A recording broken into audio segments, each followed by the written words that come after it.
From automobile to automobility. Well, Larry, you just gave an inspiring talk about this journey to autonomous vehicles. I'm going to start really kind of with maybe what's happening in the media right now. There's a lot of negativity around this topic. And once you kind of give your thoughts, we'll have a conversation about the bigger topic. Yes, today I talked quite a bit about what engineers do to realize the full potential of promising technology like autonomous vehicles.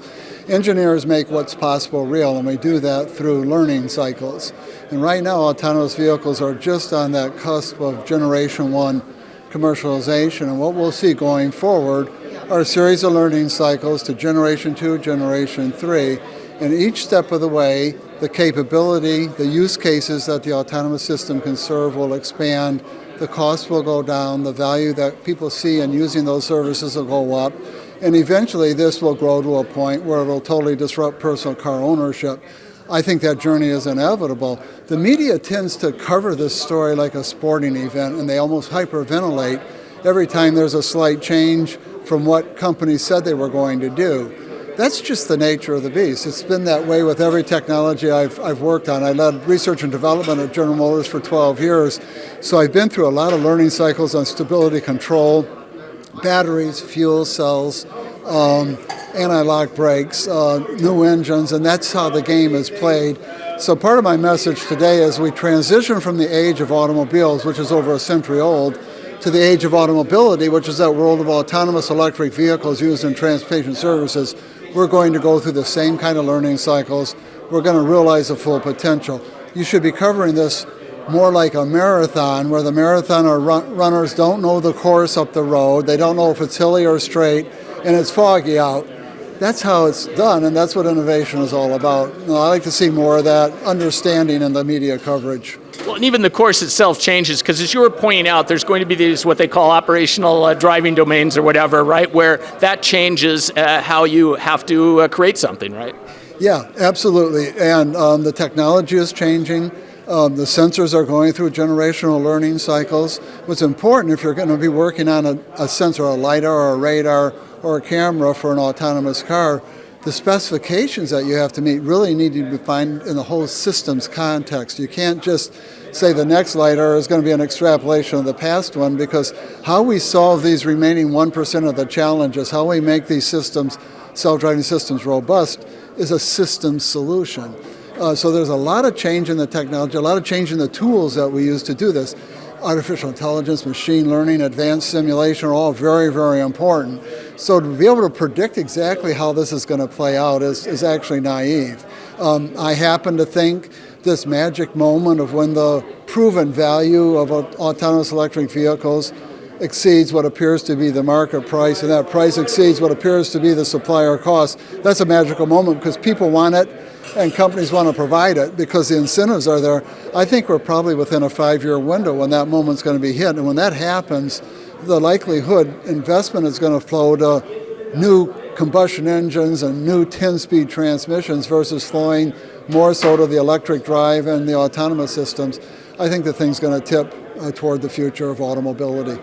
Well, and it happens where it happens, right? I mean, for instance, we're seeing it in retirement communities where you have a controlled environment, and it might tip there faster than somewhere else, right? I think that's a great example of what I mean by use cases. These low-speed gated communities in Florida, they're all over the place. And there's a lot of older people in Florida like myself, and they want to go out more. And even if they went out once a week more and spent $50 on a dinner, that would stimulate the Florida economy. But maybe they're not doing that because they're not as confident in their driving as they would like to. So taking advantage of gated communities, the interstate system, for example, there's 47,000 miles of interstate in the U.S. The lowest 5% risk of those miles are much lower risk than the highest risk 5% of the miles. So you can start with this low risk opportunity. Gen 2, maybe you're at 10%. Gen 3, maybe you're at 15%. And you go through those cycles creating value as you go. And you talked about the safety leader is going to be the market leader. Yeah, I think that's a real important point. A lot of the coverage has people wringing their hands as if there's going to be a bunch of wildcatters out there trying to develop unsafe autonomous vehicle systems. The fact is, to be the market leader, you need to be the brand that delivers the greatest safety, And when you do that, you can deliver a more refined riding experience because you're more confident in your self-driving system, so you can change speeds and directions more smoothly. And that compelling ride is going to get you a higher price point and a bigger market share. So I think there's all kinds of reasons for the quest for autonomous vehicle leadership in the market is a quest for safety leadership in the market. And that's exactly how we want it to be. I think it's a really good thing.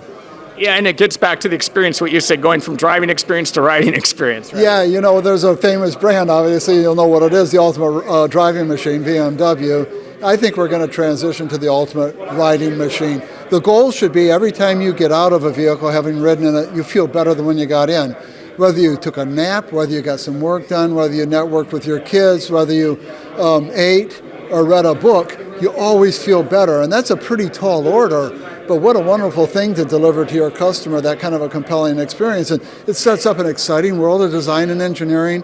I wish I was 25 years old again and could experience that, because I think it's a wide open canvas right now for innovative, courageous young and older engineers who want to create new experiences to have at it. It's exciting time. And you have been involved in this with your work with Waymo and before that GM, right? Yeah, I led research and development at GM from 1998 to 2009, and so I was right at the heart of how all of this emerged.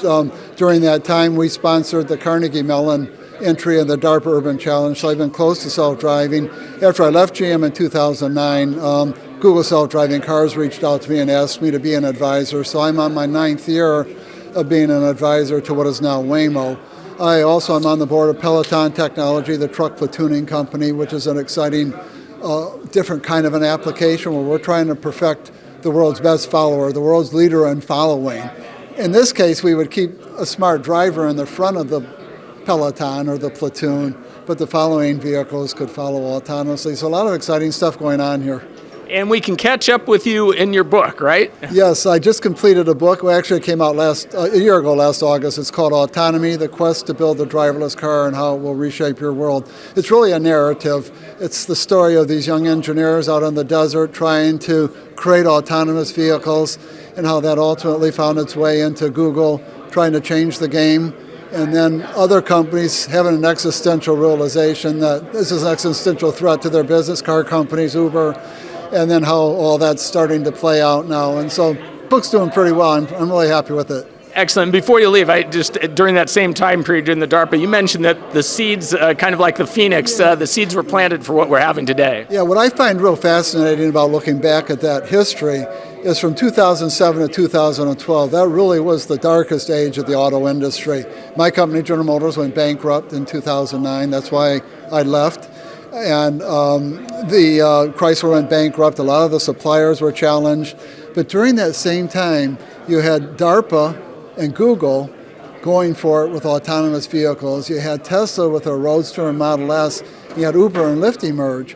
And it were players from outside the auto industry, players with really deep understanding of digital technology, with a passion to change this whole transportation experience.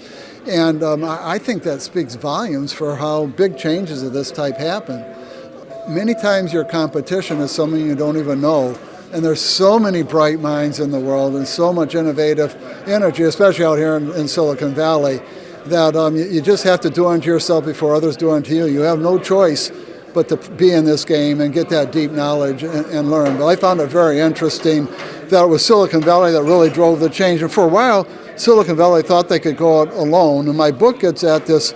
It's now Silicon Valley and Detroit, not Silicon Valley versus Detroit. GM decided to outsource their autonomous vehicle R&D to Cruise Automation, a Bay Area-based company.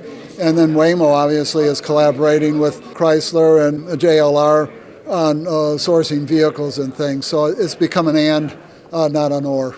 Excellent. Well, Larry, I really appreciate your time and good luck on your flight. Thank you very much. Appreciate it. Thanks.